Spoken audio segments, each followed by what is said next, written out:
All right. So, yay, we're recording. We've had this incredible conversation already, Shireen. Now we're I know. recording. But yeah, it's great to connect with you today and have a real conversation for this YouTube channel that's starting to develop and unfold. And yeah, I'm really loving it. So I'm just loving all these conversations, and really cool today to talk to you on your perspective of being the partner of a separated parent.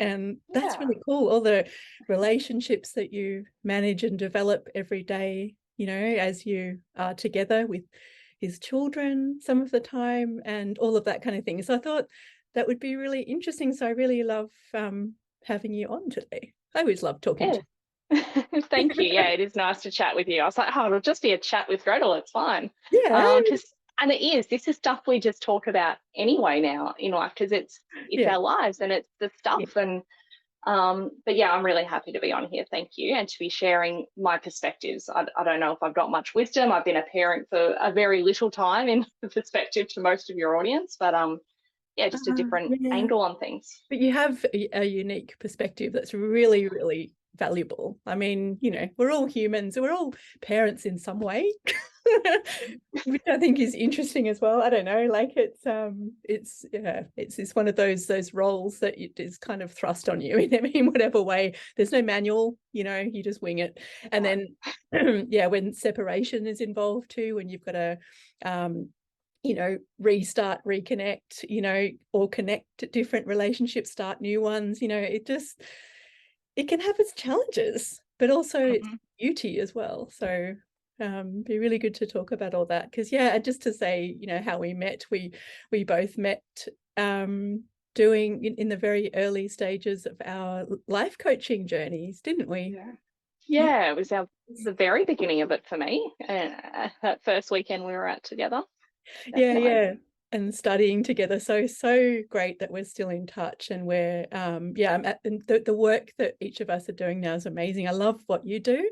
Yeah, Shireen is the founder of Recast Coaching, incredible organization that specializes in group training and workshops. You know, it's all about well-being, mental health, you know, education about our mind.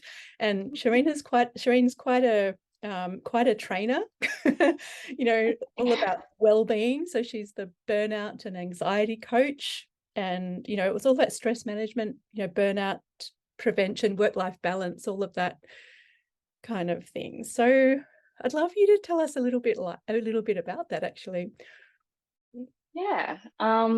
So guess my training background comes from being a teacher for many years. Yeah. And then I stepped into coaching and I went, whilst I love working one-on-one with people like you do a lot of the time, Gretel, I Yeah. still love to teach. And I'm And really on a good at mission it. that when we understand more of our mind and how it works, we can manage it better to work for us. So when we know why we get stressed or why that person triggers us or why we keep doing that same thing that's not good for us, then we can make better choices and we can make change. Yeah. And even better, when our organizations understand that and Yeah. are working towards us, then we create really great workplaces that support employees. And then it allows them to work best to support business. So when we have happy, well employees, it actually increases productivity and profitability of companies. So it's Yes. where I really love to help. And then the other bit that I am doing, I think I'm going to run my first course early next year, is actually to train NLP practitioner certification as well. So to help Wow. other people understand their mind so much that they can then use processes in their coaching as well. Yeah, yeah. So that's very exciting to do that too. Perfect. Yeah, I'm very interested in the burnout and the anxiety work that you do, because from a personal perspective, yes, anxiety has definitely been a little friend I've had there all the there in different levels of intensity along the way, along my life journey, from even before I got married to, you know, during the you know, rather interesting, shall we say, marriage that I was in, and then leaving it, and then beyond that, you know, it's really intensified at different points. And yeah, burnout's been a bit of a thing too, because you know, just because of all the stuff that I've taken on and all the, oh my gosh, and I think particularly when it comes to the journey my journey sort of beyond separation. It's all of the doing it all on my own, because I was a sole parent for so long and, you know, just taking it all on, and absolute burnout from that, time after time after time. That sort of builds up and builds up and builds up. They just get to this point where you just cannot function anymore. So yeah, I'm very interested in that side of things. So you have your own sort of personal experience with that too, which has sort of led you to really help people with that, and your incredible podcast as well. I have to mention that. I'll put the details of that down in the description of this video too, so people can connect with you. Crash, Yeah. burn, rise again. Yes, yeah, and your episode is coming up very soon. Gretel was a guest recently on that, sharing a little bit more about your burnout story. And yeah, it's all people's experiences with coming through burnout, Yeah, because it's way more common than we realise, and often we don't see it when it's upon us until we're sort of in the crux of it. So it's about helping people recognise and know that there's a way out of burnout, which is really important, I think. yeah, perfect. Because yeah, like I said, you know, for me, it's been very much about, okay, being a sole parent, I have to earn the money, I have to look after the kids, deal with all their stuff, you know, stuff to do with school, and then, you know, and then work, and then I decided to start my own business in amongst all of that too. And then that transition, and just doing all the things all the time, and just having no time to stop, slow down, relax. It was just constantly being go, go, go, go, go. And then just not really realizing how those stress levels are building up and up and up and up. And, you know, a little bit unconscious actually, how I was interacting with the world and other people. And yeah, until it gets to that point where it's just cannot function anymore. And so yeah, I think one of the things that I used to do was I did at some level notice that this was happening and that I needed to do something about it, or that I could, you know, that I probably doing something about it would be a good thing. And so I got the idea of like once a month taking a day off work, a sick day, and then literally just staying in bed or on the couch all day and eating, yeah, watching Netflix and just sleeping, just doing whatever I felt like. And I just noticed how much better I felt. Mm-hmm. And it's not a bad strategy, but it's not the best one. You know, there's more sustainable ways, but at least you were giving yourself some slack. And, you know, I remember at one point going into work and I was sick and I was doubled over in pain. I could not stand up straight to teach because I had a stomach pain, but I'm like, but I've got to be at work, you know. Yeah. And so when we can get past that point where we feel we have to show up no matter what, I think that's a nice start. But if we can kind of help ourselves before we're feeling that way as well, as even better. So it's not a bad strategy. Yeah, well, it was, I guess it was trying to avoid that total losing my shit, body just going up moment. Yeah. So it was just kind of, but yeah, like it was my first step to before I actually started doing things differently, or not doing things that I thought I needed to be doing. Yeah. Yes, definitely. That was the key thing there. Yeah. So tell us a little bit about your experience with burnout. So I probably took a whole lot longer to learn and my body did kind of fall apart. But I'm the kind where if I commit to something, if I'm doing something, I've got to follow through and finish it. So that's why I show up to work doubled over in pain or whatever. Right. Push through. So I had really bad anxiety for a number of years through my late teens, my 20s, and my strategy to escape it kind of became work harder, just focus on work, be at work. Because once I was in a job and I knew what I was doing, anxiety wasn't a big deal there. Yeah, it was just, I can do it, I can do this well. I get praise when I do it well. I get praise for working long hours. So I just kind of dove into that. And you can see already where that's going, that's not a really sustainable thing. I remember one day, it wasn't often that I worked so late, but I remember going, I should have just brought a pillow and slept under the desk at work, because I had about 3 hours before I was back to work the next day to teach classes then, after being there till like 3 a.m. the night before. Wow. Rare, but I'm like, what was I doing? It was insane.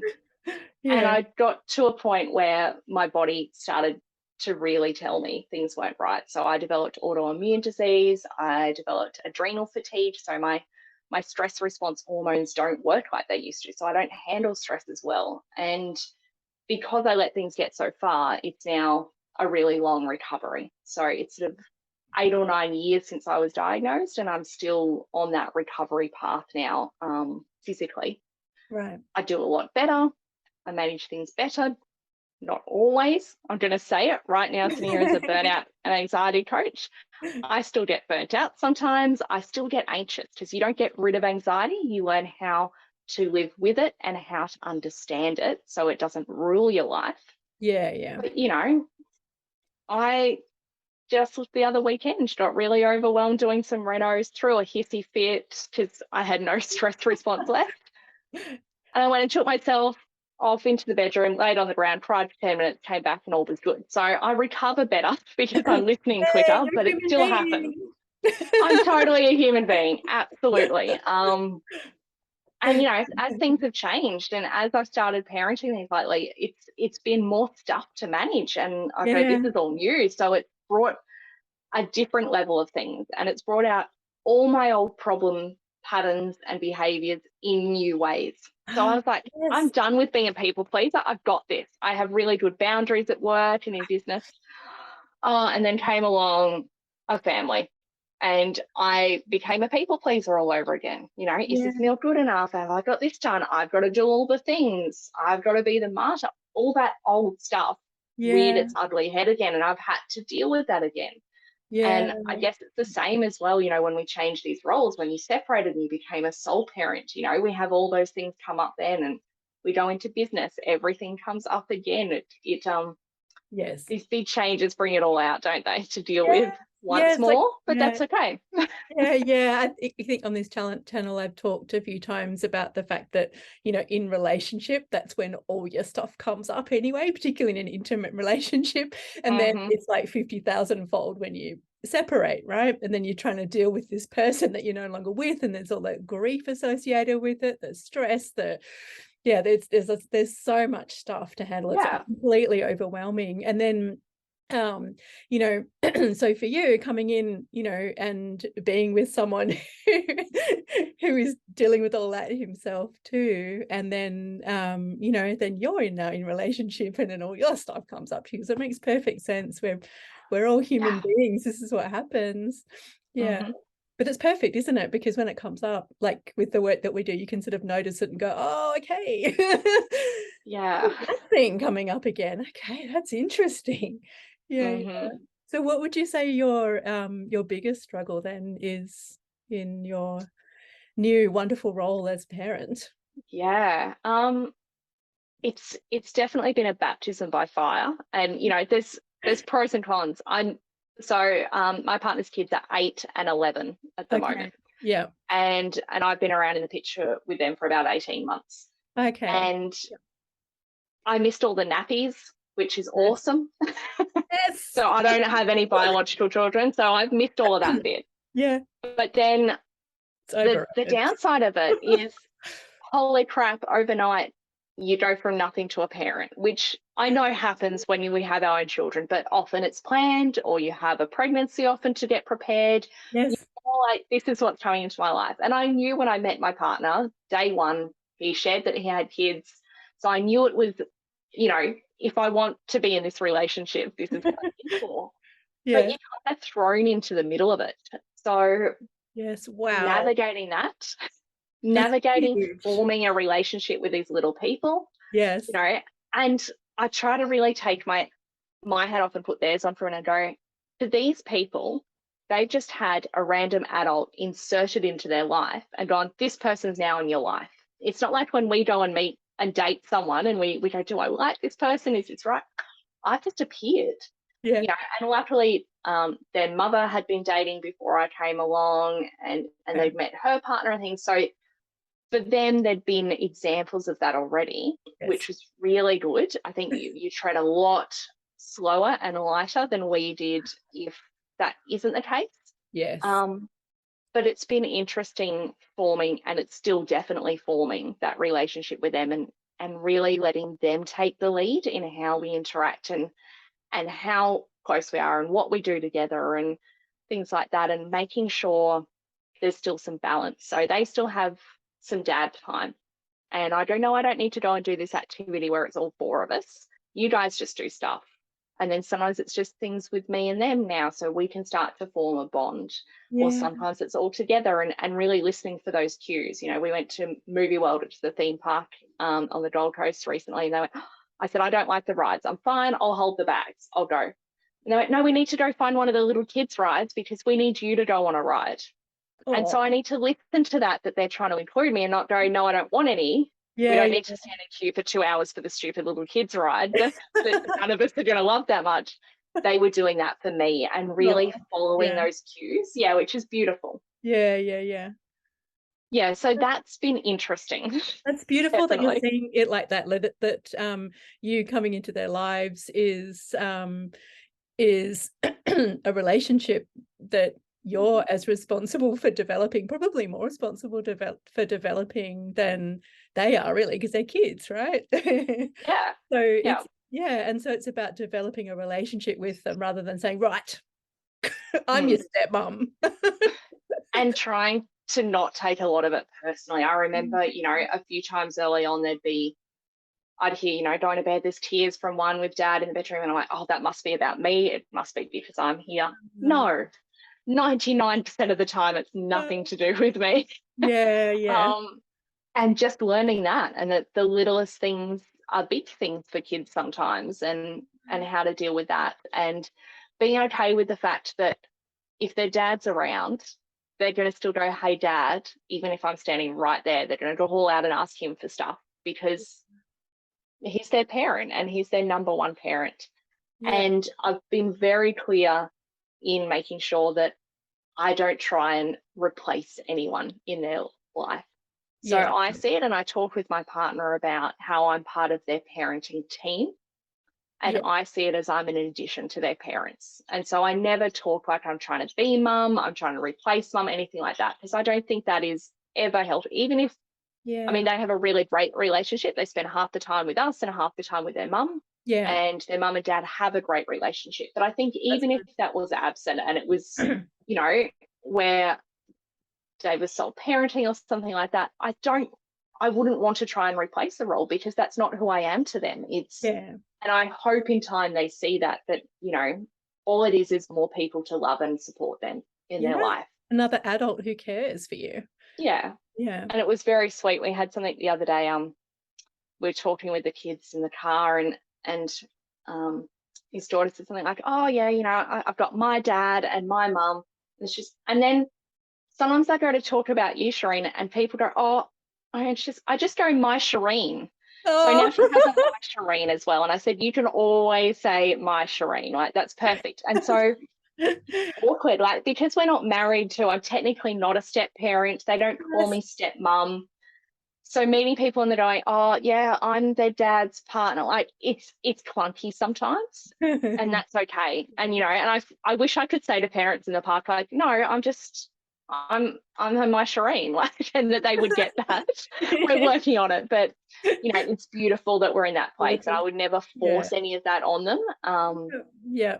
You know, and all I've asked for in coming in is about that they just respect that because sometimes I'm at home with them on their own. I take them to school most mornings. I get them up. Yeah. Well, I'm the parent in the house then. I'm the adult in the house at that Yeah. time. Yes. So it's about we respect, and we respect what's been asked of you. And that's all we've really ever said to them. And Yeah. I walked into a household that was about we share things, we share our concerns, we don't keep secrets about things. So if there's a problem, share Yeah. it with dad, talk about things. Yeah. And I think that's helped a lot as well. Yeah, definitely. That's beautiful, Shireen. And so Mm. what sort of conversations have you had with your partner to sort of facilitate this process of, you know, I guess managing your relationship with him as well as the parenting relationship too? I mean, I guess it's good that Yeah. you've got 50-50. So you have a little bit, like in terms of care of the kids, so you have a little bit of, Yes. you have some time with each other, but Yeah, that's really good. Yeah. And he even says that as much as he loves his kids, it's nice to Yeah. have Oh, adult time when you are separated, and leaning into that and making sure you're present when your kids are with you then. yeah. And then Yeah. you really are present for yourself when you're not with them. And that's Yeah. the advantage, I guess, of a separated kind of context. Yeah. Yeah. Yeah, really early on, it was about me following his lead about meeting the kids, how that was. I remember the first time I met them, it was actually quite early on, and I was like, am I just a friend today? And he's like, yeah, can you? Is that okay? And I'm like, yeah, just so, as long as we're clear. And it was quite early, so that was How okay. soon after your relationship started did you meet them? Possibly a week. Okay. You just knew, And it was right? funny. Yeah, I mean, our relationship ended up moving very quickly, and part of it was because the Yeah. kids were okay with it. Yeah. Yeah. He said, like, the day that we met, it's going to be a while. I don't just introduce them to anyone. And in fact, he'd been separated about 18 months when we met, and I was the Yeah. first person he dated to meet the kids, I think. Yeah. Wow. So it wasn't like he was introducing someone new each week or things like Yeah. that. But Yeah. I think he was very keen, and I think he wanted to get a little read on how they felt about me. And Yeah. then That's quite important. Yeah. apparently was like, oh, and what do you think of this new friend? She's over near us sometimes. Should we invite her over sometime for dinner? And in true kid style, oh well, not tonight because we've got this on, but tomorrow's fine. So they moved things quite quickly. Yeah. Yeah. And I think it became apparent quite soon to them. I mean, kids aren't stupid. Yes. Why Yes. is this one friend hanging around all the time? Yes. That was very much up to him early on. And then I think why moving in and so on happened okay quite quickly. I moved in about 6 months after we met, Yeah. was because I was hanging around a lot anyway, and I was a part of the kids' lives anyway. I mean, I think I made dinner for them, one of the first handful of times I was over at the house. Yeah. So it's not like I would just be there and sit there and not interact with them once a week or something. I was there and I was doing things, and I'd already throw a load of washing on if I was there in the daytime for them, so I was a part of their life. And I think it's important for kids to see how you're contributing to their life. And Yes. one of the most beautiful things is we'd made the decision that I was moving in, but we made sure that he spoke to the kids and checked first. I mean, it was Yeah. going to happen, but Yeah. Yeah. not as in like, well, she's here. There was a conversation first. Letting them know. Yeah, that it's going to happen. And one of the things was his son put the proviso that I needed to make my nachos every week because mine are better than dad's. And that was the condition on me moving in. Oh, that's so So cute. it was very sweet. But so there was a lot of conversations around that and around the timing with moving in and making sure that they felt okay. Yeah. I know he found it a lot easier that I don't have my own kids because there was a lot of concern. I think it's a whole nother level when you both have kids of Yes. making sure that no one feels left out, Yes. and that they're loved second to each other's kids and things like that. And that's, I think, another minefield that we Yes. thankfully didn't have to deal with. Yeah. Yeah. But I also had some conversations before moving in, and I was already sometimes some mornings taking them to school, the kids, because my Okay. partner starts work early before I Yeah. moved in even. Okay. And I said quite early on, I'm parenting sometimes in that I'm the only one with these kids and I'm Yeah. making decisions and I'm taking actions. And I said, so I need to be a part of some of the decisions that are in this house Yeah. Okay. about how we parent. You can't be all your way. And not that I want to come in and change everything, but it's like we need to have discussions about some things and we need to make sure that we're on the same page about how we make decisions. And Yes. it's difficult because then there's some decisions that he's going to make with his their mother, like what high school we're sending his Yeah. daughter to. Yeah. I'm not a part of that decision. Sometimes I weigh in and give it an opinion, but there's little things like, okay, are we going to have a bedtime? Yeah. How do we talk to someone like this? What chores are we doing? They're decisions that I went, I've got to be a part of that now because I'm part of this household. Yeah. And we had really open conversations about that. Yeah. Okay. And I have really open conversations about the stuff that I'm struggling with, and particularly early on in that adjustment stage. Yes. Like, I love you, I love the kids, this is the choice I want, but this is hard at the moment. This Yeah. is really shit. This is not easy. Or I'm wearing this a lot, those sorts of things. Yeah. That's important to be able to say that Yeah. and to be able to have Yeah, that definitely. open conversation. Yeah. And he knows it doesn't mean that I'm leaving or I don't want to see the kids and things like that. But, just in sharing where I'm at. And sometimes I take space for me still. So we have quite a small house as well, and the living Yes, room's small. And yes. some nights I just go and watch TV in the bedroom while they're all out there because it's just too much noise and too much stuff. Yeah. And I just want to do my own thing, because that's the big adjustment thing from going from Yeah.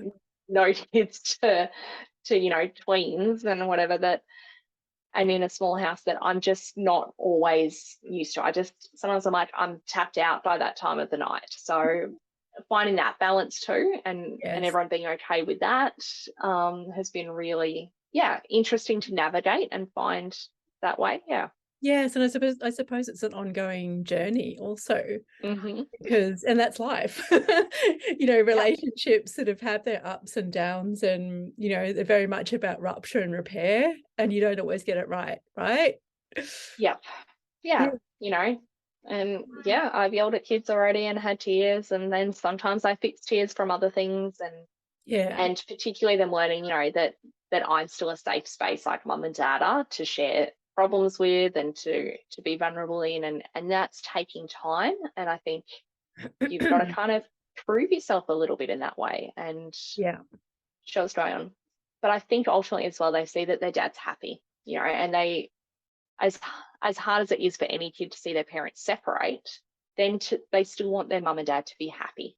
Yes. And once they learn that that's through a different avenue and that they can still have all the love and all their needs met, I think Yeah. kids generally adjust pretty well to things. Yes. Yes, because it's ultimately about them having their needs met. The kids just need to feel safe, Hmm. Yeah. like physically and emotionally safe. Hmm.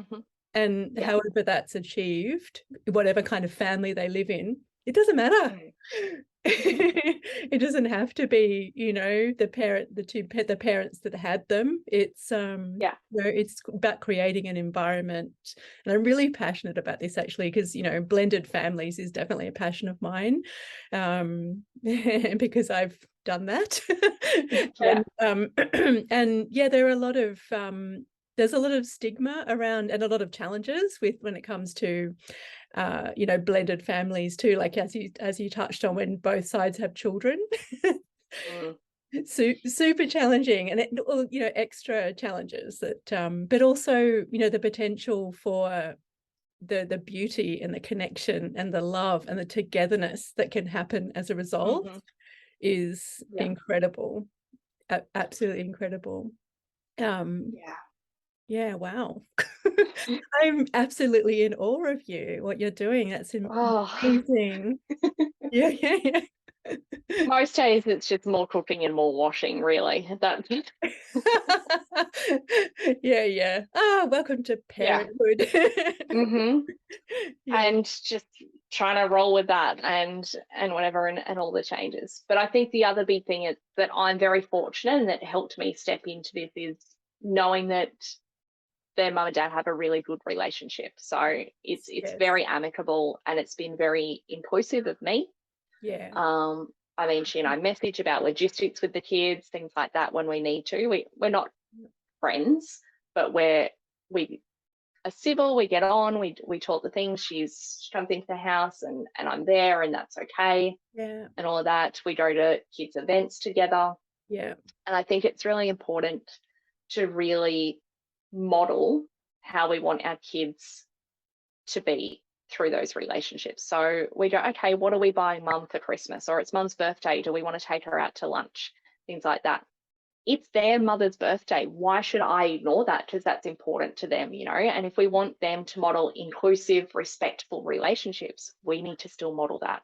And I understand that some people's relationships are not so amicable post separation, yeah, but still where we can, we model talking about respect, even if we're not seeing them. We model recognizing and acknowledging it. You might yes, have no contact with your ex ever, and for safety that might be incredibly good, but yes, that kid still knows that it's their birthday.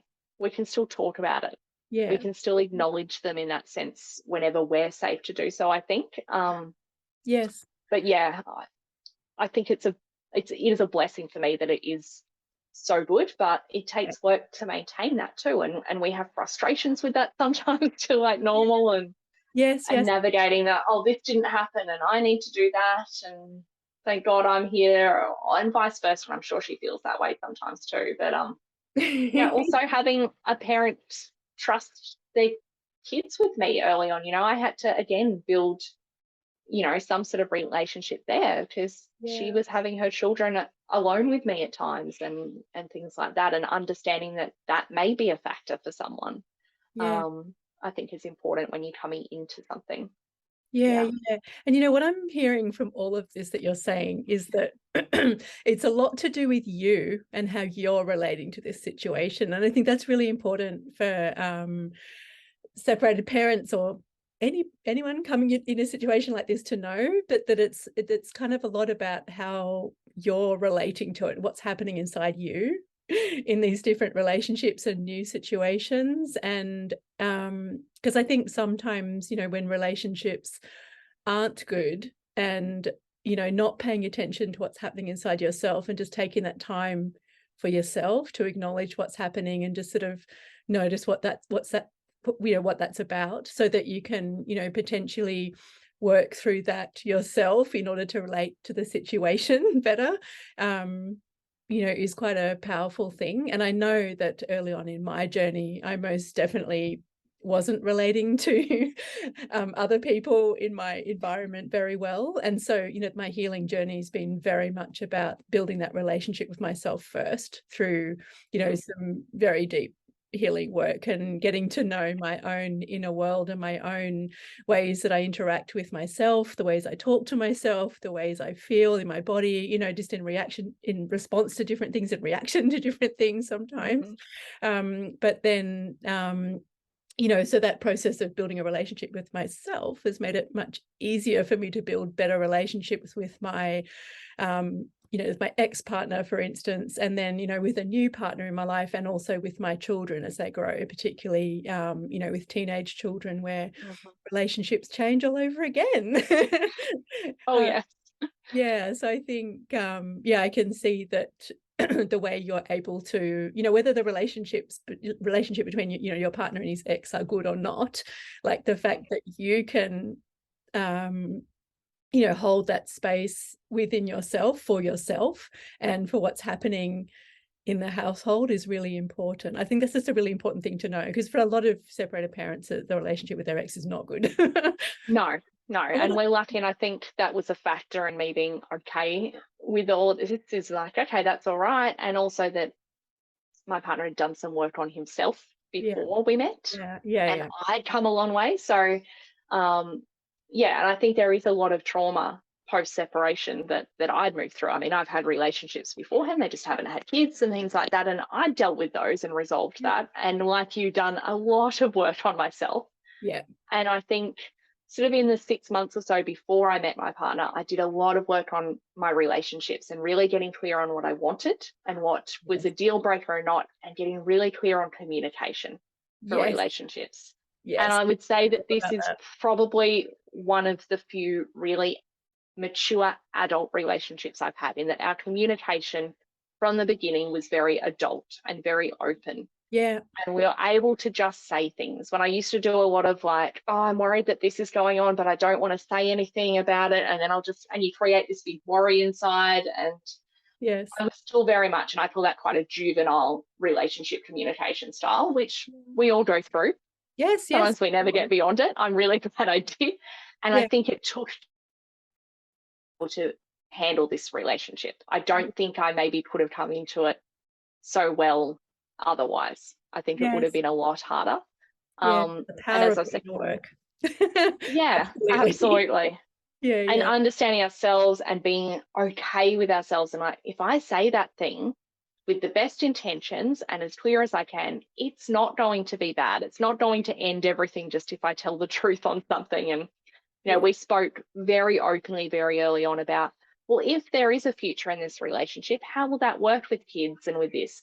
And Yeah. we both knew that that didn't mean that we were love bombing and going, I'm committed forever and I want to marry you next week. It just meant like, well, we think that this might work. So let's talk about how, because there's a lot of moving parts in this. Yeah. And that was so different from a lot of things where, you play cat and mouse all the time and Yes. things with feelings, and just being Yeah. quite adult about it. And I think that was a big difference in this relationship because of the work we've both done. Yes, yes. Powerful. Wow. Mhm. Goodness, this conversation's been incredible, Shireen. Thank you so much for sharing all of that.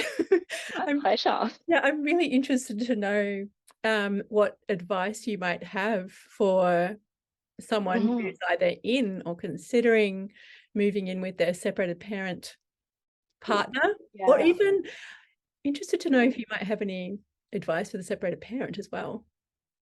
Just as to, to help yeah. things go more smoothly, or just, what you'd say to them. I think, yeah, well, being open about how you feel about all the things, Yeah. I think is really important, and continuing so. And to be really clear about where you stand. So if you're going, oh, can this work? Do I want to move in? Whatever. Maybe it's not. Maybe it's not right for you. I heard a story recently of a couple. They both had children from previous relationships, and what's worked for them for the last 10 years is they live near each other but not together. Ah, yeah. And now their kids are 18. They're about to move in together. Yeah, That right. model was great for them, as in like figure out what's right for you. Yes. I had to figure out really early on, did I want to jump into this ship and handle it? Didn't know everything that was going on in it, but I had to sort of figure that out first. And it's okay to say that to someone, like, I'm figuring this out still. This is new to me. And I Yeah. think for that parent, if your partner doesn't have kids, recognizing that it is a lot of change for them. Yes. Yes, there was a time when you stepped into it and you had no idea what you were doing as a new parent, but it's happening right now for them, and they come in the middle of a chapter, and Yes. it's very different to forming a relationship with a brand new kid, Yes. to one in the middle of it who has their parents already often as well. You know, Yes. they both have both parents around. So just being sympathetic to that and understanding that their struggle is real and is now, and Yeah. even if you didn't struggle with that, they might be, and sort of helping them through that to find their feet in it, I think is important to understand. And I've been fortunate that I've had someone who does, and who just goes, "You're doing amazing. We all fuck it up. You're incredible. Thank you for all that you do." And it's honest, Charlie. He's amazing like that. He's the most supportive and appreciative man. But Yeah. it does really go a long way for me to hear it still. Yeah, yeah, for sure. For Mm. sure. And it says a lot about you too. Like the healing that you've done on yourself, so that you can Yeah. actually relate to him, build a Yes. relationship with him, and also relate to his children and the situation. And Yeah. create a space and hold a space for yourself in all of that too. Wow. Incredible. Sounds like Oh, fun. thank you. Some days. Some days it's just like regular parenting, and it's just horrid, and there's tears and you run late and there's mess. That still happens. Yeah, Yeah, yeah. Oh, that's just parent life, isn't it? exactly. Yeah. I think you know that Hmm. now. I've learnt that. It's been Yeah, a long enough. I know that for sure now. Yeah. yeah, yeah, yeah. Yeah, and you'll be doing your own unique flavor of it, just like all the rest of us. Hmm. Yeah, yeah. That's Yeah. perfect. Thank you so much for talking to me today, Shireen. It was really, really great. Really great to get your perspective, which I think is a really useful one for separated parents, because it can be a little bit of an interesting thing to consider, like bringing a new partner and like building a relationship with them, and then actually considering moving in together. And there can be a lot of like, oh my goodness, what is the right thing to do, what's not. And so Yeah. comes down to really talking, right, and being Hmm. really open about things that Whatever's right for think you about. is what's right. Yeah, Yeah. exactly. There's no one way to do it. No. Absolutely. Yeah. Perfect. Awesome. Awesome. Thank you. Well, I'm going to put all the details for how to get in touch with Shireen if, working on, anxiety, burnout, particularly it's teams that you work with in a business. Yeah, mostly corporate groups or clubs and teams, or if anyone's interested in NLP training, that's as an individual, you can come Perfect. along and do that Love that. certification as well. Put my hand up. Sounds good. Awesome. It's incredible. Excellent. I'll put all the details for how to contact Shireen, how to get onto all of that if that's something you're interested in. Thank Otherwise, you. thanks for listening. See you soon. Thanks very much. Bye-bye. And don't forget to like and subscribe if you like this video, found it useful. Feel free to send it to someone else. Talk to you soon on the next one.